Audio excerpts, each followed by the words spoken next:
The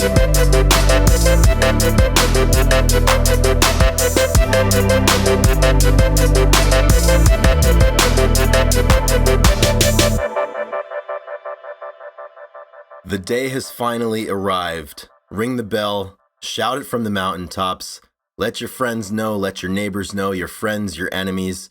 We are here to celebrate the most special holiday in Grunge Bible podcast history as we are about to kick off episode 69. Ethan, we made it. Nice. This is nice. This is very nice. Episode 69. This is the Woodstock of Grunge Bible podcast. This is episode 69, 420, 69 nice, all the things you want to say. Everything.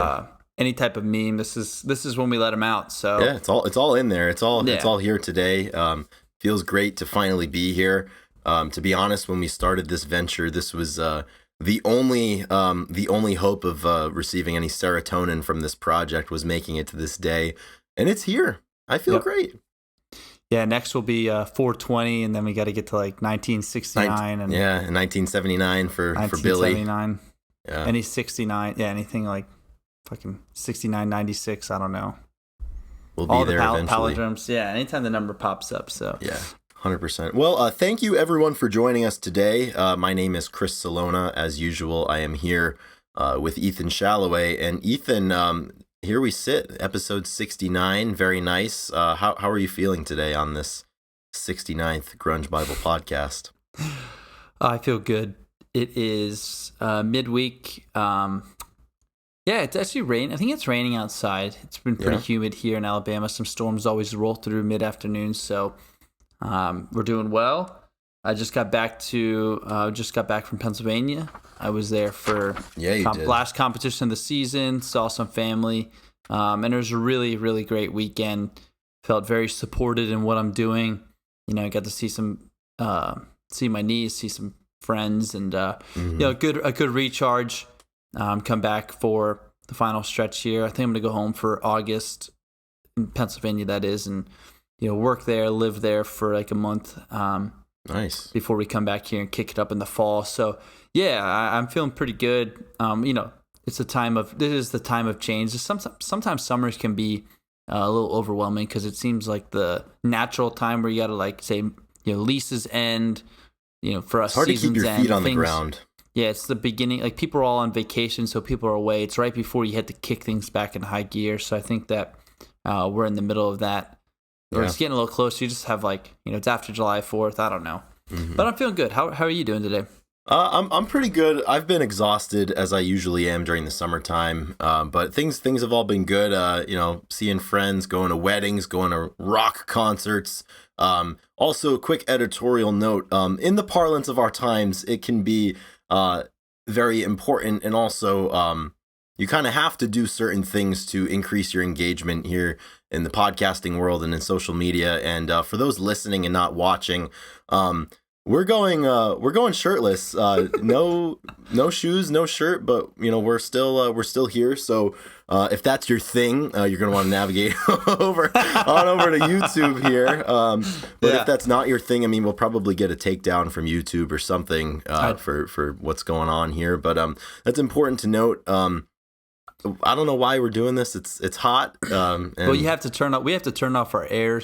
Yeah, we suffer to bring this product to you all. Yeah, I'm sure we've talked about it. Chris talked about it because his apartment hate the summertime. No matter if he's turning off his heat or if he's turning off his, the AC. Yeah, you're always too hot or too cold. It goes to the other extreme. So at least this time, you have a safety net of not wearing a shirt. So and here we are. It was a good idea. I'm glad we're doing good. it. I'm embracing it. We should do this more often. Maybe we will. The only way you can see it is on YouTube. So you're not allowed to wear a shirt on the Grunge Bible podcast from this point forward. That's hilarious. Otherwise, I really can't complain. I like living a little fast in the summer and seeing some friends and traveling a little bit, day trips and the like and whatnot. So I'm sticking to that script and enjoying myself. I shaved my mustache off though. It lasted for about 2 months, and now we're gone. But clean slate on the face. The hair's getting a little longer. I think I've gone like 3 months no cut so far. So we'll see. Ironically, I also shaved my mustache without consulting with Parallel you. trains. So we're straight razor, feeling good, just clean cut today. Nice and close to the bone. I guess we mean business for this 69th episode. I guess it makes sense that we're not wearing shirts for this episode. We've done this too. 69 times, and we have our trusty sidekicks here. We absolutely do. It's our very producers. Important. Yeah. So and, today, I was going to say, for today's episode, we're going to talk about the summer of '69, not just a song. I got my first real six string. That's right. Not just a song, but an incredible year of music. A lot of amazing albums came out. We're gonna be talking all things 69 today. A lot of music came out. Obviously, Woodstock. Well, maybe not all things, but maybe not. Maybe we'll see. We'll see where the show goes, man. That's maybe in the extended cut. Yeah, for the patrons only. And speaking of which, Ethan, with a podcast, there's a couple of important questions that we have to answer when it comes to podcasting, and the first one would be, who are you representing? And the second one would be, who's funding this? And who's funding all of this? Yeah, and who are we representing? That's an easy one to answer. We represent ourselves, but we also represent the people. We like to think of ourselves as being people of the people, and we have the pulse of the people here, and that's what we try to do. And sometimes who's funding this can be a difficult question to answer, especially in this day and age. As we said, we had to rip off the shirts to try to boost up the YouTube page a little bit. So we're trying to pull some funding here and there, but for a long time now, that question has been made a little bit easier to answer. Who's funding this whole thing? Absolutely is, because we have a league behind us of people that we like to call the patrons of Grunge Bible Community. There's not a lot of things that you own completely by yourself, and this thing, called the Grunge Bible Podcast, is one of those. We don't own this completely by ourselves, Chris. There is a bunch of people that have equal share. Well, there's 3 tiers of share levels that you can have. They do have a percentage. It's like the Green Bay Packers. You can own a piece of it. All right now, yeah, exactly. And we have a $2, $5, and $10 tier. So some people own a little bit more. But yeah, we have. We got I think total of 53. Yeah, we're doing pretty well, and also especially for this 69th episode, we have a new member of the top tier, and this person I've been communicating with, and they waited until this episode so they could be announced as a new patron on this episode. And this person would like to be known. I guess a fact about them is that their name on Patreon for the rest of time, or until they pull their membership, is Eddie Vedder got me through my second divorce, and I'm right there with you. He's gotten me through all of my divorces, all of my love triangles, all of my unrequited loves, you name it, all the situationships. Eddie's been right there with me. So Eddie Vedder got you through your second divorce. He'll probably get you through your third and your fourth, and he's right there with us. He's walking alongside of us. Yeah, and it makes sense that if he played such a big role in your life, then why not pay tribute by supporting the Grunge Bible Podcast? Because I guess we keep the music in the faces. I mean, I'm sure that the people that support us would listen to the music anyway.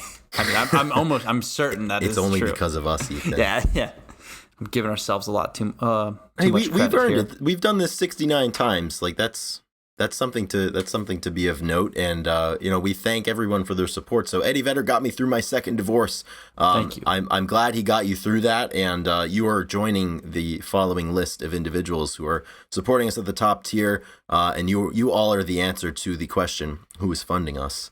And those individuals that comprise that top tier: Shoe the Shoeless, I Hate Your Mom, Kitty Cooper, Brother Nature, Kara K, the Blue Owl, Carlene Salona, my mother, Seattle 4 fanboy from New Jersey, Fresh Tendonitis, our number 1 fan from Australia, Wayne Staley, What the Fuck's Up Denny's, Jamie Lynn, Release Millie, Alexis Shannon, Kayla Jean, Sonny Mashburn, Chris LSMS, Laura Nyreen, Sue, Nikki Six, Marianne, Jade Mercado, Doug Endy, Black Hole Sean, Captain Hightop, Darian Riddle, Alex Long, Rachel Corning, and Fuck Soup.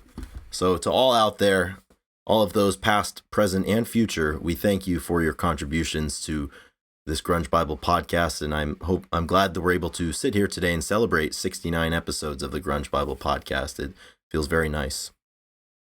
It is nice, in fact. Super nice. It's just a nice thing.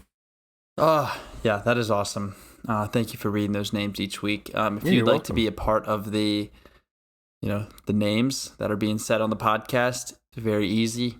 Go ahead, get your credit card out, and just make the decision to support us. Yeah, it's really simple. I mean, even if you hate us, you have the opportunity. We'll say whatever you make us say.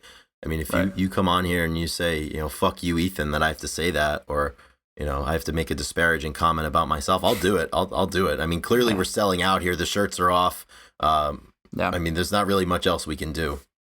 I'm sure there's a bunch of people that maybe you're listening for the first time and you're like, please get to the episode. But I hate that shit when people are like banter. And we'll get some comments on YouTube sometimes. Like, we've had a couple of episodes get a little bit of traction, usually like the anniversaries and the albums, and someone will comment and be like, skip ahead to 11:13 in the episode if you want to get past all the bullshit. You know what? Fuck that. It's not. If you don't like it, it's not for you. But we make this for the people that are here for it. And that's what they're here for. And for ourselves. And if we wanna shoot the shit a little bit and over talk about why we have our shirts off, then so be it. Yeah, this is our show. Yeah, it's our show. With that being said, we can get to the meat and potatoes now. So yeah, I think we should. For the commenters, you're gonna have to go 8 minutes in before. Yeah, we'll get that. We'll put a little thumbnail in there. You can click on that and teleport to this moment in time as we talk about 1969, as we talk about 69 and all things musically related to that number. And Ethan, 1969, our genre is kind of a sweet spot for that year because there's a lot of individuals that were contemporary, in their 20s and 30s in the 1990s that were making music, and they're still making music today, that were born in that year.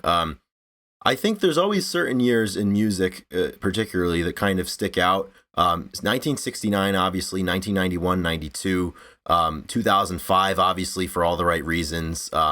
There's just some years that have more staying power than others, and 1969 is certainly one of them. I mean, there were a lot of really fantastic musicians and creators that came into this world, and just to name a few of them, this is the year 1969. Dave Grohl came onto this earth on January 14th, 1969, and that is a lot of reason to celebrate, obviously. I mean, you can't really start anywhere else.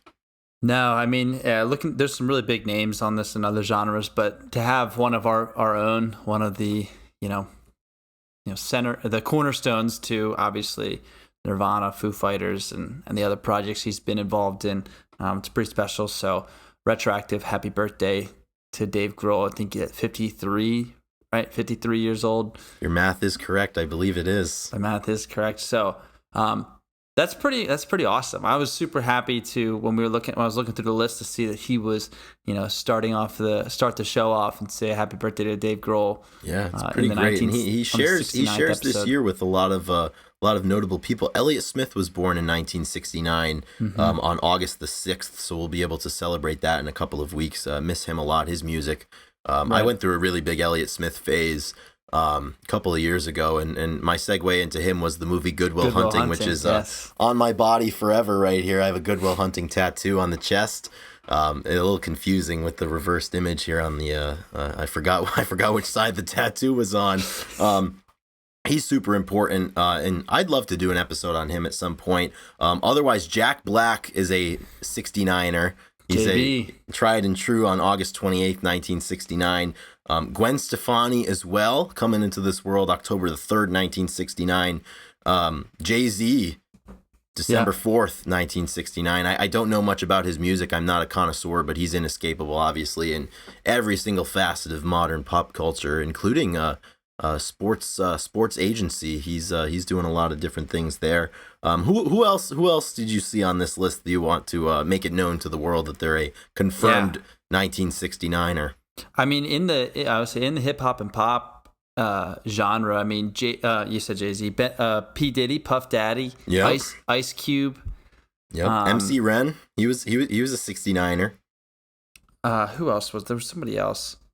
Oh, and then J-Lo, Jennifer Lopez. Really? Yeah. Wow, I did not know that. She was on there January 24th. Yeah. And then, we got to bring up, there's Patrick Wilson, the drummer for Weezer. That's very important. Very important. And then Buckethead, I saw, was on the list too. Wow. Yeah, Brian Carroll, Buckethead. So I think he has a very, a niche following. Yeah.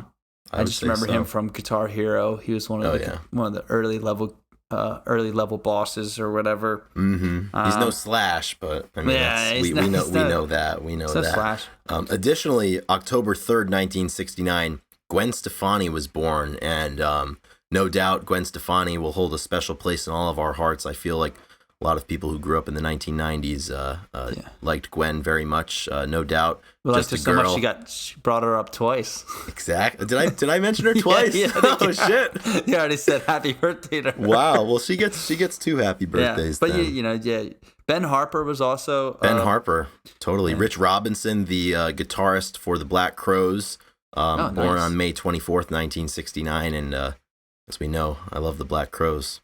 Also, Tiesto was born, the godfather of EDM. So he's from the Netherlands. I have no idea who that is. Yeah, you do. You know who Tiesto is? He is a big, like, if you don't, you may not know him, but like, it's like a Skrillex thing or EDM. I mean, he probably is like Avicii's, the person. He's like Avicii's father, the forefather. Yeah. Yeah, like he is EDM. Before, like, it's like what Stevie Ray Vaughan is to every blues guitarist. This is what this individual is to every EDM music composer. Like I said, you know who Tiesto is. You just playing possum. You just can't figure it out.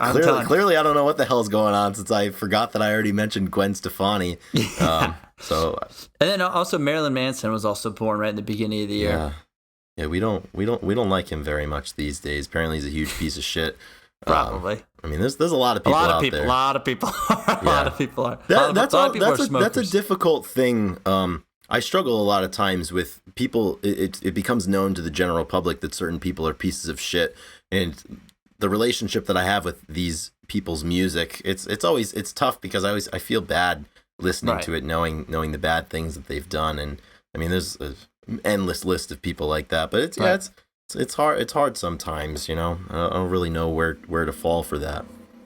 Yeah, it is really weird. There's an old saying that says never meet your idols, where when you don't meet your heroes. Yeah, you never meet your heroes, and that's that is so difficult to think about, of like you want to have an experience if you were to go meet somebody and realize that they're not who you thought they were. Yeah. Who is though? No, I feel like if people met us, we wouldn't be who they thought we were.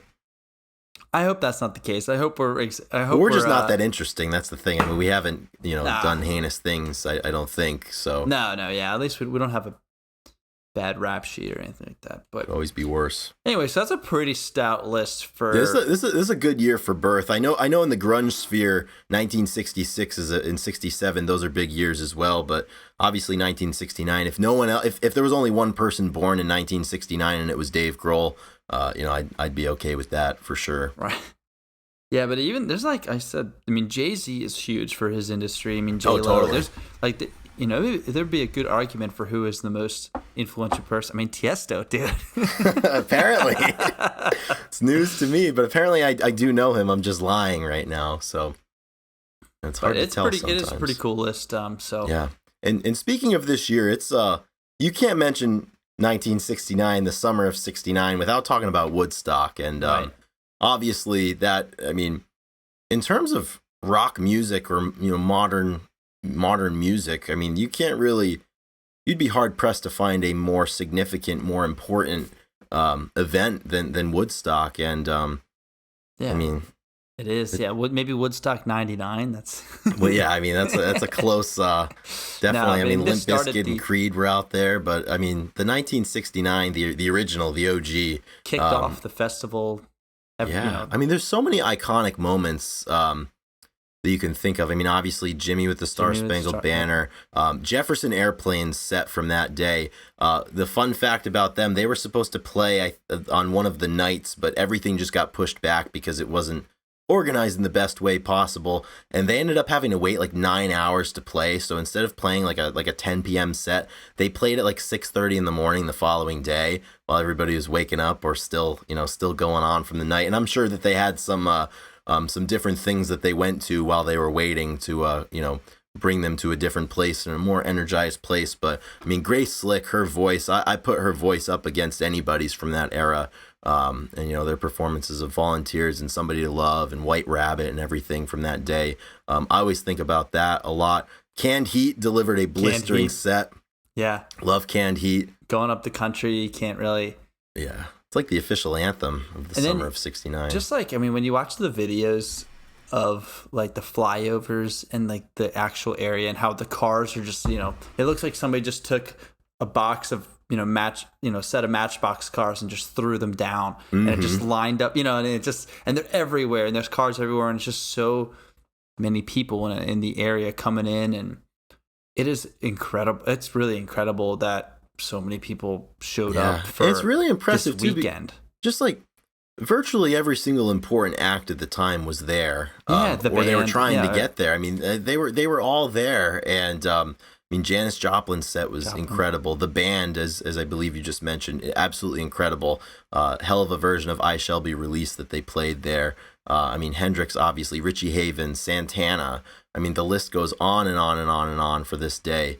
And it's one of those that I always forget about people that they played just because it was so long and so many people were there. But every like 12 to 18 months, I would say I go into like a little bit of a Woodstock phase where I'll read about it again and I'll watch some videos again. And oh my God, even Joe Cocker. I mean, his set, I love Joe Cocker and his performance, with a little help from my friends, and I Shall Be Released. I think that was the song that he closed his set with. I mean, so many bellwether events of like, if that was the only part of the show that actually happened, it would still be significant. But the fact that there's just like one after another on this stage in the middle of nowhere in New York State, really, really special. And it's kind of one of those things that, obviously in the ensuing years, that magic was attempted to be recreated, and you can't recapture the original. And I know that they made an aborted attempt to do a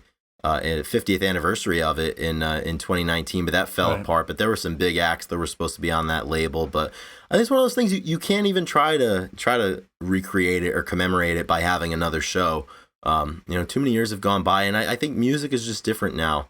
And obviously, when you look back, everything feels a little bit more innocent. But just the fact that it just came together haphazardly and it happened, and it was free to go to. I mean, it's pretty incredible. Yeah, it's really mind blowing. Because it hasn't been recreated, and I don't think that it's possible in a lot of ways. What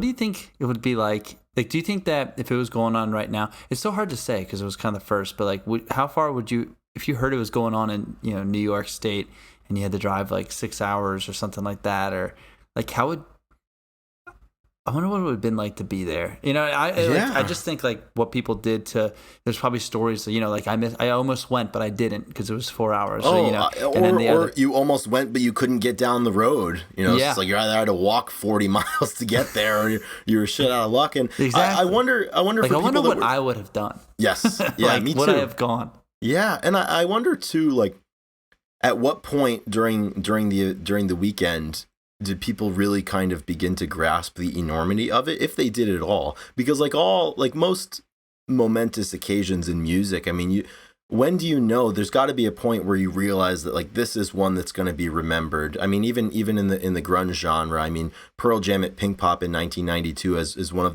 their most enduring performances. At what point during that performance do the musicians realize and do the fans realize that this one's going to matter, and this is one that they're going to talk about? Case in point, just the fact that they tried to do a big 50th anniversary, and everybody knows about Woodstock, regardless of what music genre you are the biggest fan of. I mean, yeah, it's always interesting to think about, but I think after something like that's happened, there's a reason why you remember it, and that's the same reason why you can't do it again. You get one.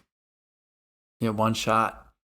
Yeah, it's just crazy. I wish I there's a part of me that would have been really cool, of course, to be alive during that time. But I guess we have our own experiences that take the place of that. So yeah.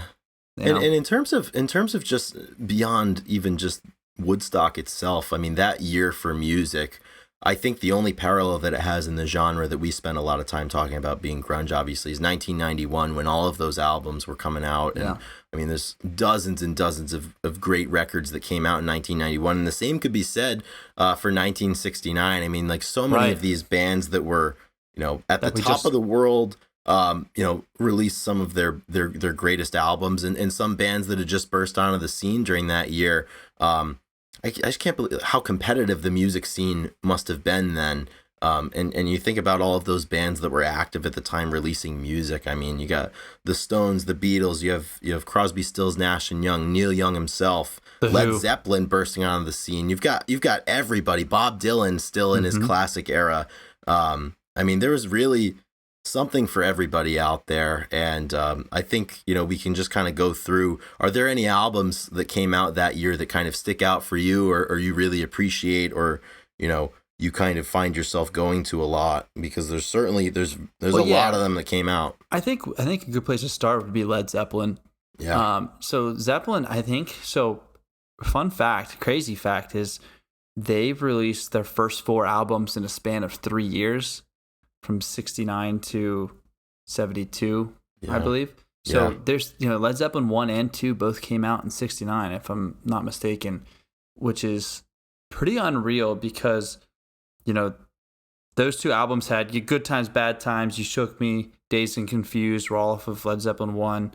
And then Zeppelin 2 was like Whole Lotta Love and Moby Dick, which I love because that's a really obviously killer drum solo. But just the idea of like releasing 4 albums and like the really influential albums too in a small amount of time is that usually people milk it nowadays too, for a lot of reasons. And I'm pretty sure the first one came out of they were touring. They toured in, I think, in 68. Like they toured before they released the albums. I don't know. Just a lot of music coming out at once by them, which is awesome. Yeah. And we're obviously not the most well-read to provide the most informed opinion, but it seemed the industry at that time was certainly different, as you said. I mean, they're just churning records out, record after record after record. I mean, there's some artists out there that released in a given decade, they'll have released 15 or 20 albums in the span of 10 years, which is just absolutely unfathomable. Because especially now, as you said, I mean, I would say the average now is 3 years, 2 years in between albums, and that's kind of frequent too. If you're releasing an album every other year, that's a lot to ask because, like you said, you're on the road, and you also have to have time to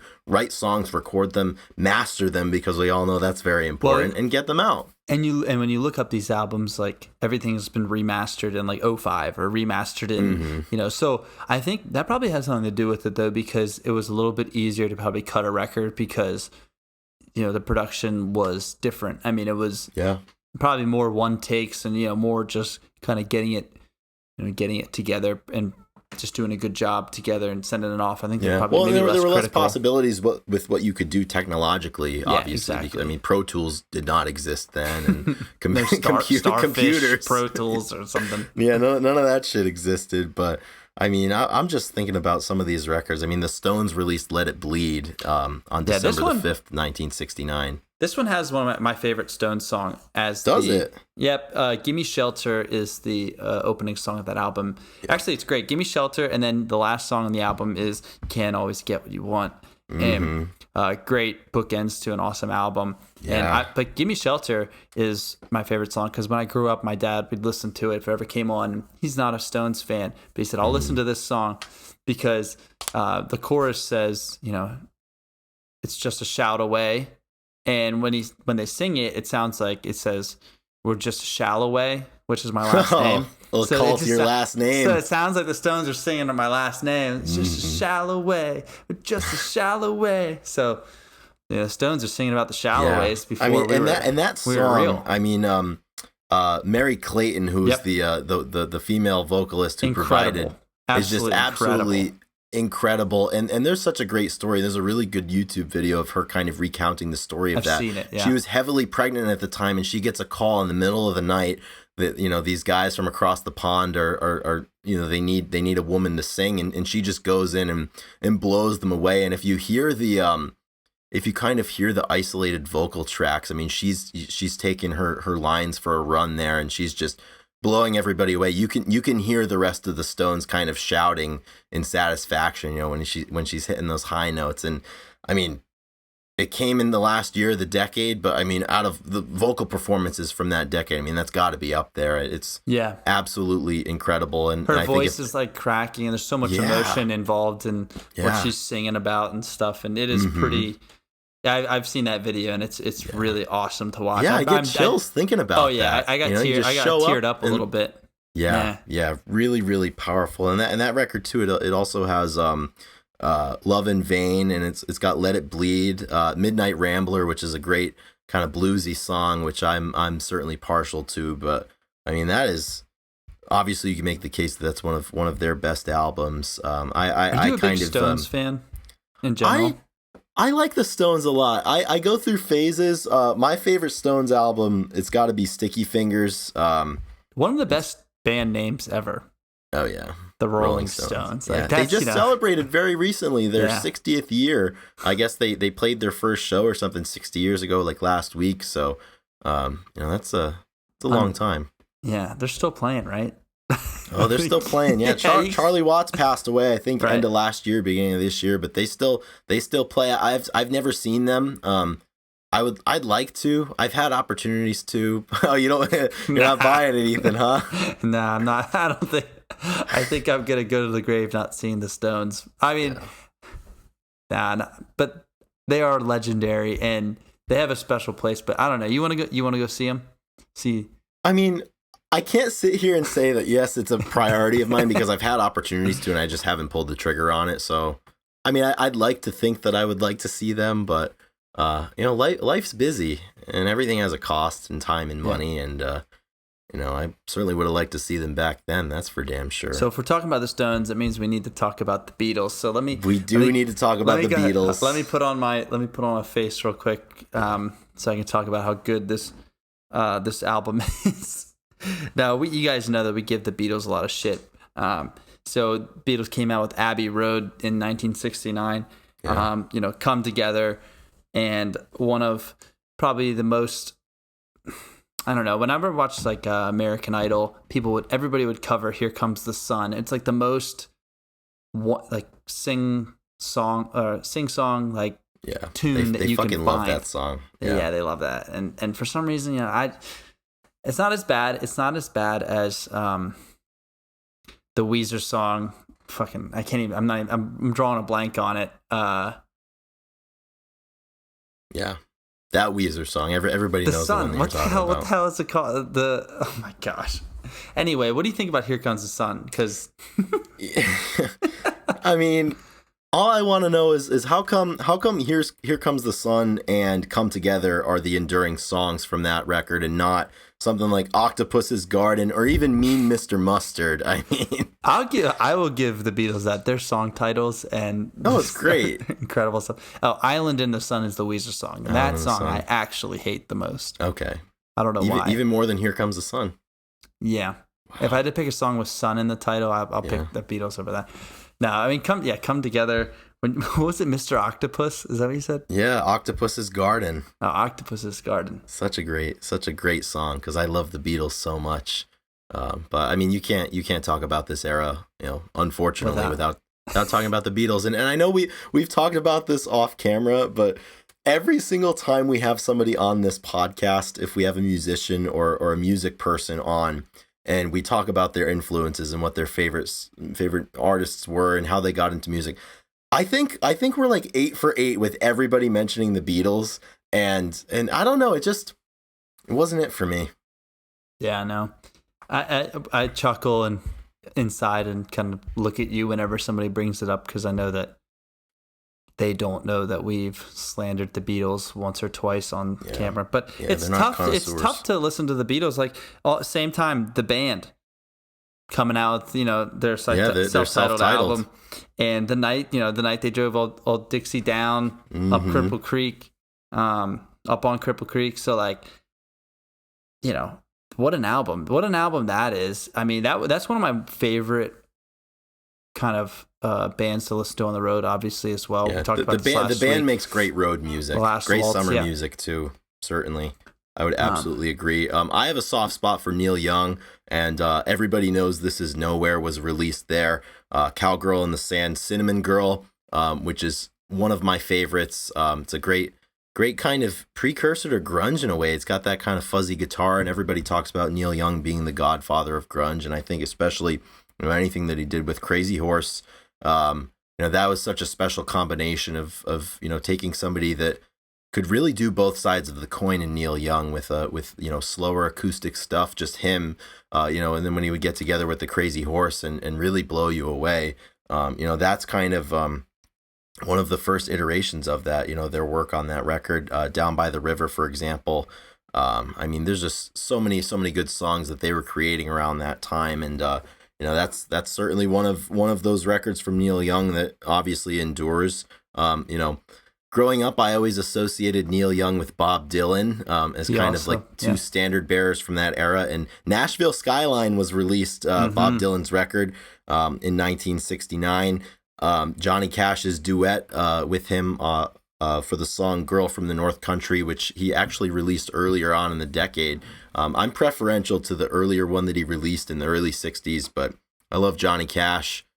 He's got that deep voice when he takes that second verse on that recording of it is certainly a favorite of mine. And it's Bob Dylan. I mean, what can you say? Somebody who I am not not looking forward to seeing, and I don't have plans to see, as I'm sure I've mentioned before.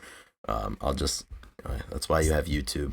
Other bands that I know that we've been public to say we don't love is The Who. The Who released Tommy in '69, which Pinball Wizard, I actually loved that song when I was younger. That was on it. Song. What? I do not like that song.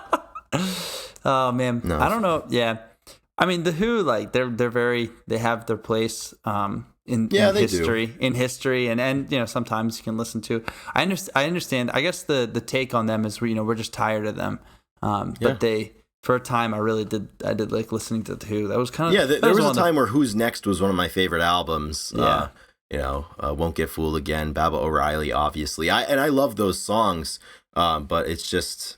I wouldn't pay money to see them now. A band that lately I've started to get into a little bit more, and I've really started to develop my appreciation for them. I'm a little late to the party. Velvet Underground, they released their self-titled during that era, and just like the caliber of musicians that they had then. I mean, obviously Lou Reed was in there, and he was one of the greatest, from the latter half of the 20th century, certainly. And I've always kind of casually appreciated them, but I'm starting to get more and more into their music, and really I saw that album and I was thinking about you brought that up at least last week. Well, it's funny because like with the Velvet Underground, like they're almost more of an institution and an entity more than a band. I mean, they had a lot going on, and their music is just, it's big. It's kind of you need to devote some attention to the Velvet Underground when you listen. Additionally, David Bowie's Space Oddity came out, and Bowie is admittedly for me a huge blind spot. I've not really taken much time outside of the hits to get into David Bowie. What about you? I feel like you know Bowie a little bit better than I do. Yeah, I got into him when he passed. I did my round and went through and kind of saw where his influences lied and who he influenced, but I wouldn't say that I have like a great knowledge, but. It's funny when you look through this list that we have for this year. It is so overwhelming, the amount of bands, and like you said, the Velvet Underground. Then you give David Bowie, you have The Who, Bob Dylan, the band, Zeppelin, like everybody. I'm just like, I need to listen to them more. I need to listen to them and then you have these people are releasing multiple albums like this year. Like you said, they released so much. Exactly. Too. There's so much going on. Yeah, all of these bands, their discographies are just as big as the years they were active type of thing. Yeah. And even like Crosby, Stills, and Nash, they released their self-titled, which was their debut, coming from the ashes of the Buffalo Springfield. And that one has the song Sweet Judy Blue Eyes on there, which is just such a masterclass in vocal harmony. And it's got one of my favorite bitter lyrics. It's a good breakup song. And there's a really great lyric in there. And it says, "Don't let the past remind us of what we are not now." You got to take those rose-colored glasses off sometimes and realize when it's time to jump ship, and we can thank Crosby, Stills, and Nash for that reminder there. Another person who's a favorite of Grunge Bible, Nick Drake, released 5 Leaves Left. He was only 21. I wrote the same thing. I wrote that down. Only 21 when that sucker came out. I wrote first album, so he has... and then 6 years later he passed, and he only had 3 albums total, and this was his first one. This one is Briar Later and Pink Moon, I believe. Mm-hmm. Yeah. And this has one of my favorite songs by him in Saturday Sun. I absolutely love that song. Yeah, it's got a good piano hook to it, right? Yeah, beautiful, beautiful piano. Honestly, that album is so good. It's all like strings based and very. Yeah, it's very soothing, and yeah, that's a great artist. That was when I saw that was on the list. I didn't realize that. Yeah, 21 years old, just a beautiful composition. That is a really nice album. Like you said, very very detailed with all the string work. It seemed. Absolutely, yeah, and it's interesting too because starting out with something like that there was a lot more produced than his last record, Pink Moon, which is certainly my favorite of Nick Drake's, and yeah, in such a short time for an artist to make that big of a stylistic change and to kind of basically release an album that sounds like it could have been demos only a couple of years after Five Leaves Left, and kind of looking through the list. Even just today is talking to you now, you really get a bigger appreciation for just the diversity of music that was out there and how many pillars of that era were active in releasing, great albums and great music. I think there are a lot of parallels to the early 90s where there was really something for everybody because, I mean, even on this list, bands and musicians that I don't really know much about that are certainly going to be talked about for the rest of time. I mean, the Stooges are on there. Frank Zappa's on there releasing records during this time. And it's one of those things, it's almost overwhelming, as a music fan, knowing that I would appreciate all of these records, but not having taken the time to listen. It's kind of overwhelming. Like, where do you start with all of this? It's tough. It's absolutely. Janis Joplin released an album that year as well. It was a solo album.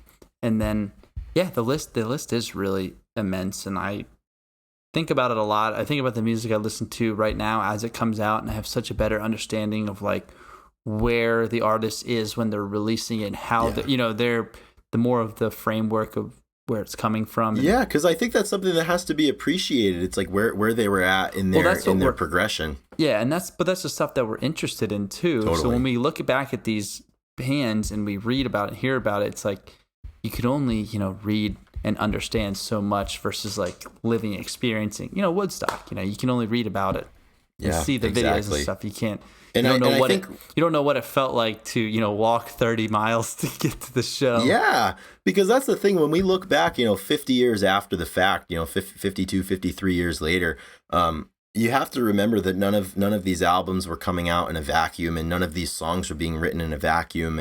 And certainly, I mean, the socially conscious songwriter had such a home in the 1960s with all of the turmoil, both domestically and internationally, and all of the issues that were being grappled with. And if it's one thing that I can always appreciate about songwriters, it's their ability to commentate and to share thoughts and feelings on things that are happening around them. And I mean, even just Woodstock alone, all of those musicians were very, very socially conscious, and they were not afraid to use their platform and their talents to get messages across and to fight for things they believe in.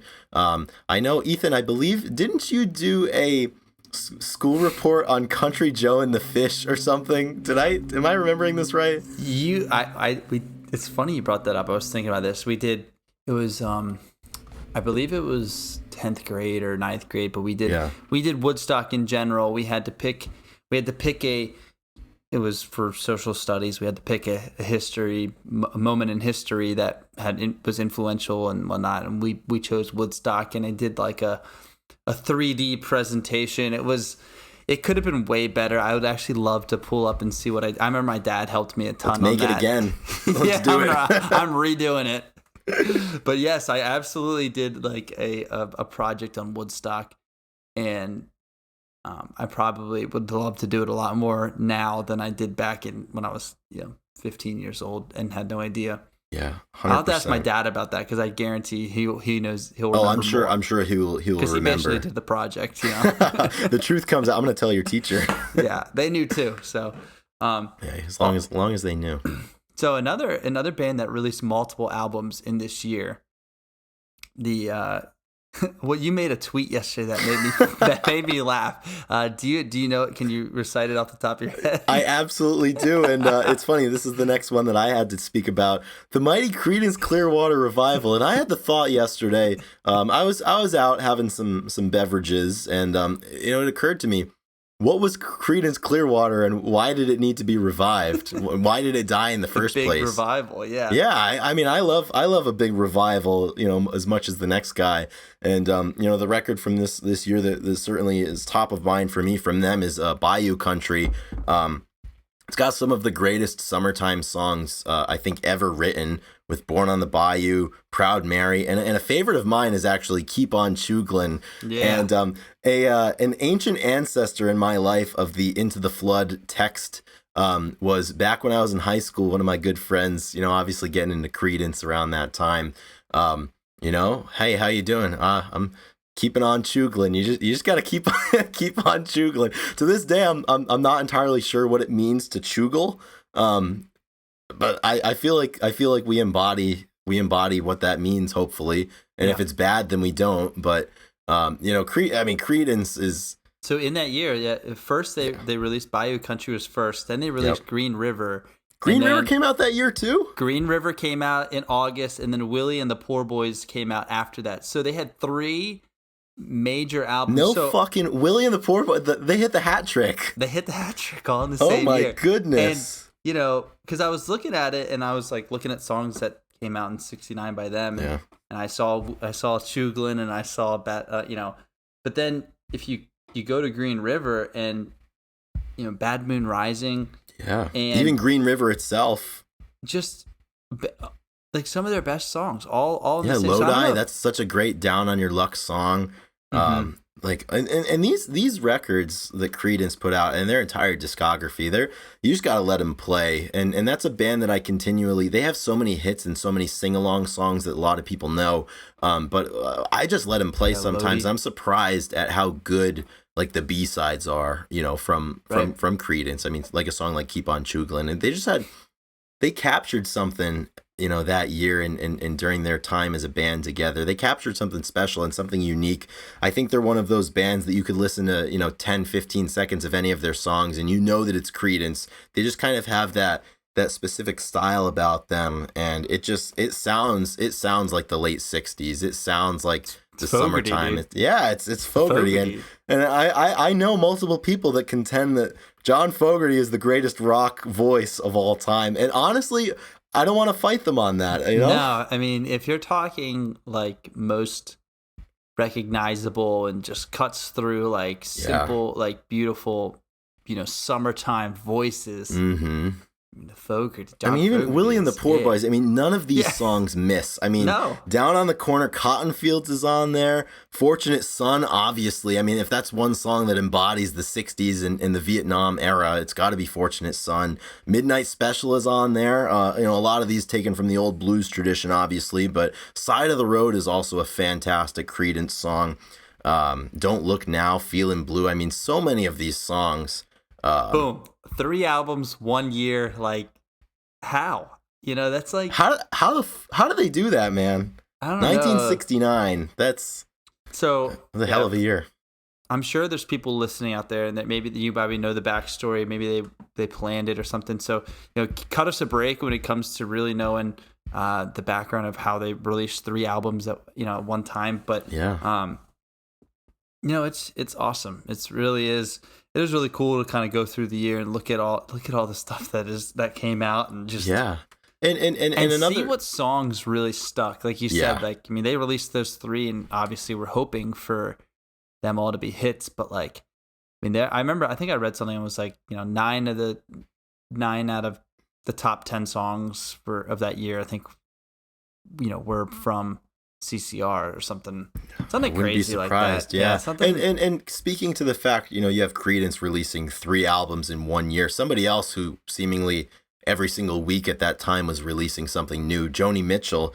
And that's another artist that I have such appreciation for, but I'm not super well read on, and she's definitely on the list of artists that I really need to kind of get into more and appreciate and just spend more time with the music. But Clouds came out in 1969, and the one that I take from that is Chelsea Morning. And talk about one of the great songwriters of the era as well. And there was really, similarly to the 1990s in Seattle, there was a really kind of friendly fraternal element to the music that was going on then. And I mean, Joni Mitchell obviously spending a lot of time collaborating and, you know, shooting ideas back and forth with the CSNY gang and everything like that. But I mean, really just such a special year. And yeah, like you can count on one hand really the years that were that special for music and really kind of changed the direction of music. And you know, in one 365-day cycle, so much was given to us and so much was put out that, I mean, here we are, you know, over 50 years later, we're still talking about them. You still hear these songs all the time and people still love them. I mean, these songs don't get old. Yeah. And that's the thing. I mean, you talk about like a Gimme Shelter, you talk about The Night They Drove Old Dixie Down. I mean, the fact that, you know, hundreds of people have covered these songs, hundreds of people have, millions of people have enjoyed them. And Yep. even to this day, people are still discovering this stuff. And just the staying power that a lot of this music has had is really, really impressive, because there's eras that age better than other eras. And I think in terms of modern American music, like post-war music, you know, this is one of the most enduring eras. You know, you could put it up with any of them. And this is a year, and this is an era that, you know, you're never going to stop talking about. And I think that's the greatest compliment that you can give for the era, for the year, and for the people that were making the music happen. You know, the fact that we're sitting here talking about it today. Yeah, it's pretty epic. Editorial, yeah, I guess the CCR, they had 9 top 10 hits from 69 to 71, even outselling the Beatles in 69. You're damn right they outsold the Beatles. That's right. So CCR was atop America's all the domestic charts. answer to the British invasion. John Fogerty and the gang just ripping into it. That is absolutely fantastic. And yeah, 1969, a year to remember for those who came into this world, for the shows that were played, and for the music that came out, and we're still listening to it. And Yeah. I have to say, why is it that 1969 is mentioned so often in music? And I think a lot of the reason 1969. Oh, we have an involuntary salvo of song. What song do we have out there? Summer Is that what of I think it is? 69, of course. The Summer of '69. I was just gonna pull it up to see when it came up on Spotify, but So, what are your thoughts on that song? Written by Bryan Adams, correct? yeah, Bryan Adams, Summer of '69. Well, that's I was gonna like look through some of the lyrics and see if I can, you know, pull out some beautiful stuff. It was the summer of '69. He got his first real 6-string. Yeah, I mean, it's a great song. I mean, I love it. It's high energy. It's real big. Jimmy quit and Jody got married. I should have known we'd never get far. I mean, just some great stuff. I haven't listened to a ton of Bryan Adams in my day. Not to be confused with Ryan Adams, who we have canceled on our Yes, podcast. We have canceled Ryan Adams, which, harkening back to what we were speaking about before, I really enjoyed Whiskey Town and some of the solo stuff, but this is not a Ryan Adams safe zone. But I get Bryan Adams a slide, I guess. Bryan Adams is good. Yeah, I guess we have to. But yeah, I guess there's just it's easier to rhyme, you know. I mean, like I got my first real 6-string in 2015. You know, that doesn't really have the same flow that, you know, Summer of '69 and later Those on. were the best days of my life, you know? Yeah, I mean they really were. I mean, we were there. It was really, really fantastic. But it's funny. So as time has gone on at different points, Bryan Adams has contended that the song is actually not about the year, but it is about the sexual position that is conflated with this number. Although that's the thing, when you put something out that's like you can come up with any background story that you want. Case in point, I think Pearl Jam, there's like 5 or 6 different origin stories that Eddie, Jeff, Stone, whoever have mentioned as being the origin story for the name Pearl Jam. I guess it's the same thing with the Summer of '69. I mean, could be about one of two things. I guess you pick what he's talking about. Could be both. Yeah, that's really funny. I didn't know that. But that just goes to show you can write a song about evidently something like that, and it can still be a classic. I mean, I think about the song "Night Moves" by Bob Seger, which is just about, you know, doing inappropriate things in the back of a car, you know, with you know, your high school lover, and it's still a classic. I mean, I guess it doesn't matter what you sing about sometimes. And it's like what's the one song, "I'll Be Watching You" by it's like that typical like end of movie like dance, Yeah. high school dance scene. It's actually about a stalker. Like, Yeah, well, same thing with wanting to, Crash by Dave Matthews is about like a peeping Tom, like watching somebody through their window. It's some of those things that like Crash by Dave, like I love that song. I could have done without learning what it was written about. right. But I mean, hey, when you like a song, you commit to all of it, and you can choose what it means to you. So I guess with this song, you have a couple of options on what it means to you. Yeah, Every Breath You Take by The Police, not I'll Be Wild. That's Yes. just the title, Every Breath You Take. You're right. That song has been in every movie. It's every movie ever. Yeah. Really good. And that's how I actually, when we were talking about the birthdays, I was just envisioning in my head like "Give Me Shelter" playing over the top of it, and Oh like, my God, yeah. saying "Happy Birthday" on the radio in '69 to like and this Dave Grohl was born in Warren, Ohio, or these guys were born. Wherever the hell, yeah, and exactly. like the Stones are playing behind, so that's how I pictured It's that the same part thing of with that part of Fortunate the show. Son. You can put Fortunate Son in the background of any life or movie event, and it just makes it automatically more badass. Right. I mean, that's just the way that it goes. A lot of CCR stuff you could do that with. Oh my God, all of it. Just All rip of it. Just put it all out there. I mean, that's one thing. This is and it makes sense, and it's I can only already perfect. see it. Yeah, it's only perfect that we're doing this podcast here in the middle of July, which is peak CCR season. It's like one of those things. Have you ever seen the meme where people will take like the Google search frequency for Mariah Carey's "All I Want for Christmas Is You" and it skyrockets in December? I imagine the same thing happens for CCR in the month of July. Yes. And during the real dog days of summer here in the States, it's just business is booming for John and the boys, I guess, I mean, I'm certainly contributing to it. My CCR consumption, I look forward to it every year. Skyrockets during the summer. One brief notice, because this is the Grunge Bible podcast and I feel obligated. And it's a great song too. There's a song by Babes in Toyland called Sweet 69, which is a favorite of mine to post on Grunge Bible. And it's just, they're such a great band, and I need to listen to them more, and I need to post them more because, Ethan, we are tastemakers, and we do have the ability to influence hundreds of thousands of people through the Instagram and Facebook pages. So I feel like I don't think about that sometimes, and I end up posting a lot of stupid shit, but that's a band that I gotta get out into the world a little bit more, because they were Sweet 69. Sweet 69. That's oh so sweet. That's amazing. It's absolutely fantastic. Toyland. Yeah. 69. Awesome. I mean, there's a lot of nice Tastemakers. things about this number and about this year and about this era. Yeah. I'm glad that we're able to discuss it here today. Glad we're able to beat this dead horse that is 69. That's what we do here at the Grunge Bible podcast. Yeah. We hook We you find in. a horse, we beat the hell out of that thing. That's right. So if you're still listening, thank you very much for your support. Because if you are listening, that means that you are committed to supporting this damn podcast. So that's pretty amazing. Like I said, the listens and stuff, that all means something. So Totally. just give it a listen. That does good job. That does good work for us. Keep sharing it. Yeah. Leave a review if you'd like. 100%. And we'd like to thank our producer, Drew McFadyen. We would like to thank everyone that's listened, that's given a review, that's thinking about doing it.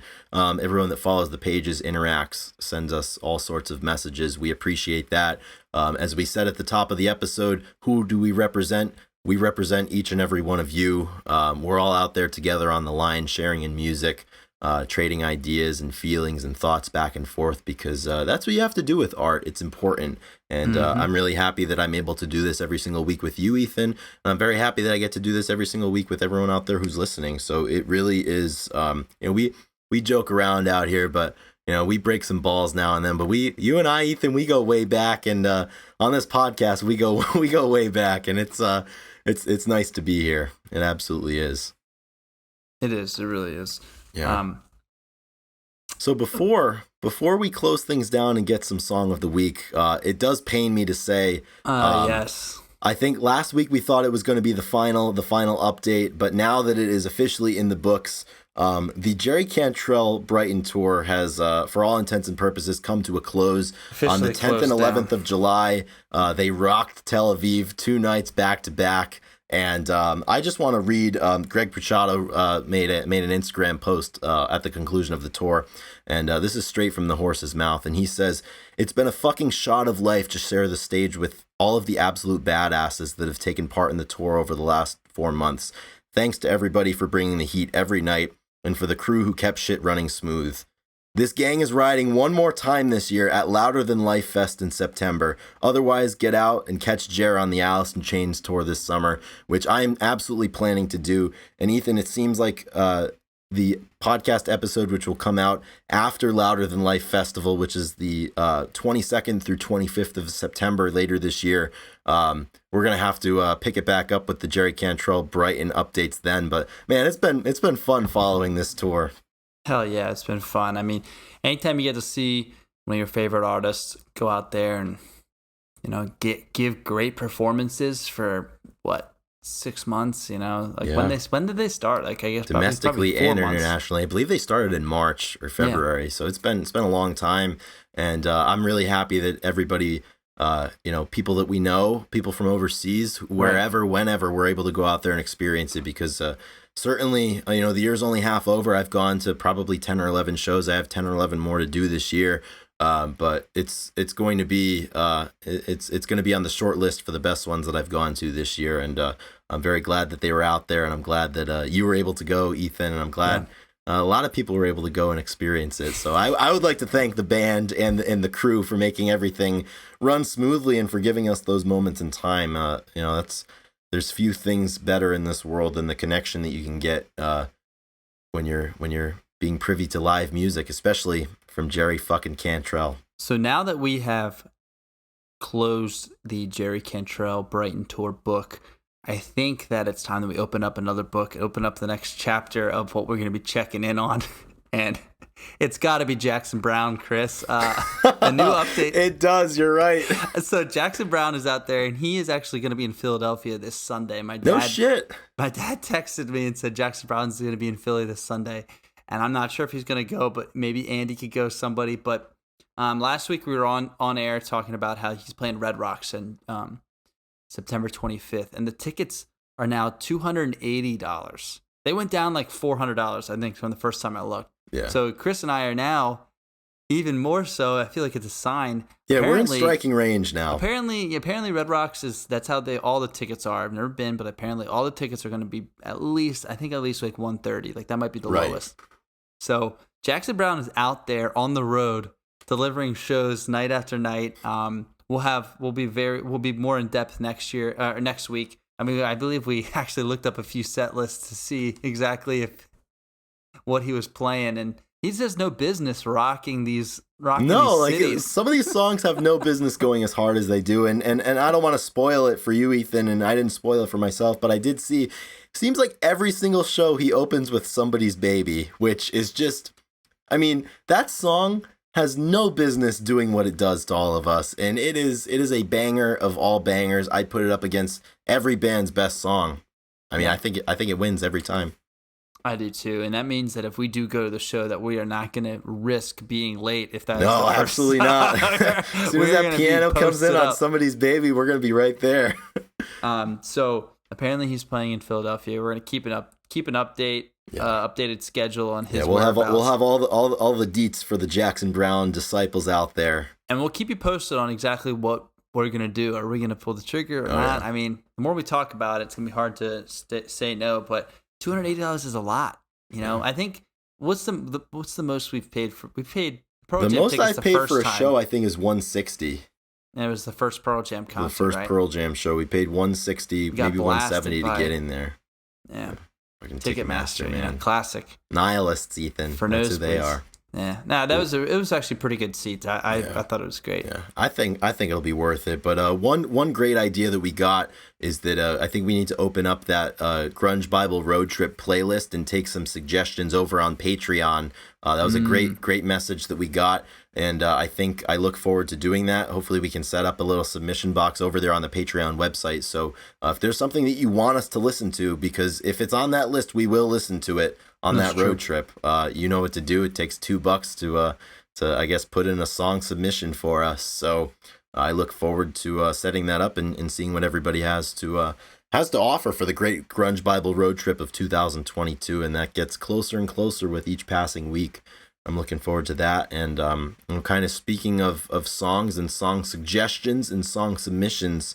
I believe we've arrived at our final segment, which would be Song of the Week on episode 69. This is the 69th time that we've been able to endorse a song. Sometimes more than one song, sometimes a few of them, sometimes it's the same song. But, the 69th time, this is very nice. I'm glad that we're here, and it feels good. It's only fitting. I'll go first. It's only fitting that I actually messed up earlier. Uh-oh. I was doing some research, looking at the songs and stuff, and I went to add 2 songs to the road trip playlist that we're making, and naturally I accidentally added them to the songs of the week. It's like you knew. So there's 2 songs that are now on both playlists, but I'm not going to take them off because no, you can't.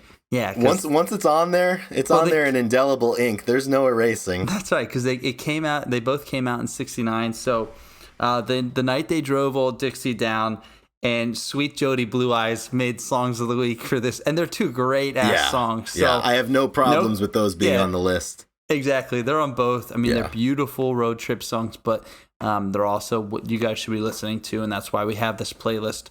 So, boom. Yeah, the band and Crosby, Stills and Nash. That's fantastic.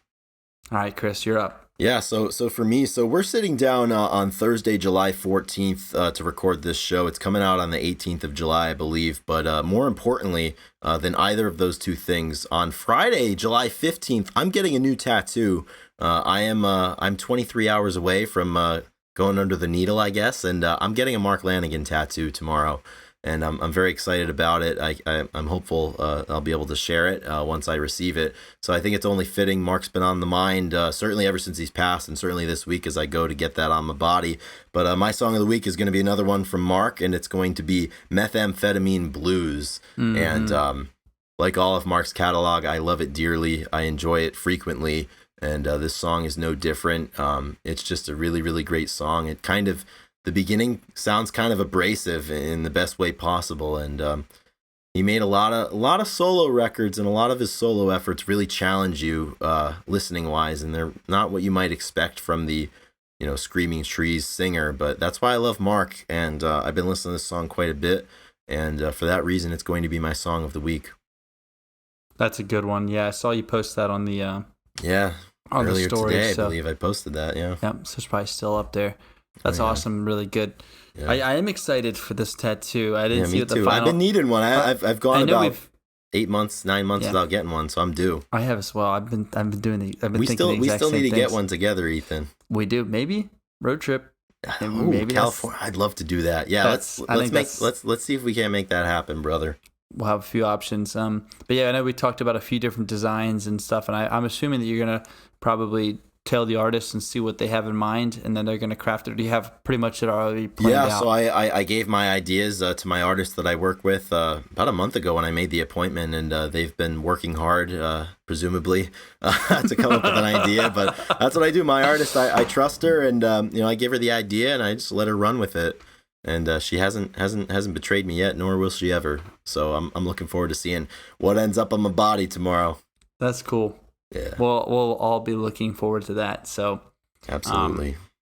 All right, and that does it for episode 69, the Woodstock Grunge Bible episode. Sweet 69. Sweet 69. The Sweet Leaf, Green River, all the above. So all that. Thank you for listening. Thank you for giving us your time. We hope we did a good job. If you are, if you were born in that time and we messed up a few different things, sorry about that, but it's the way she goes. That's how it, yeah. Yeah, that's how it is what it is. So have a great week. We'll be back next week. Yeah, shirts off on. Who knows? We did it. So, Chris, it was a pleasure. It's always a pleasure, Ethan. And to everyone out there listening, thank you for your time. I hope you are enjoying life, doing what you want to do, because that's what we got to do. That's all we have. Yep. Rock and roll. Have a great week, guys. Rock and roll, everybody. See ya.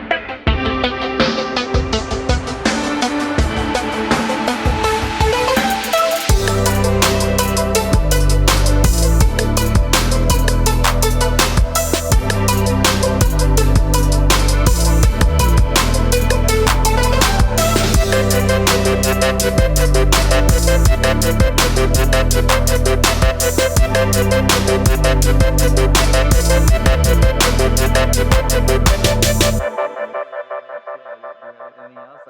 Yeah, I mean, we got I got nothing to say. Do we have any?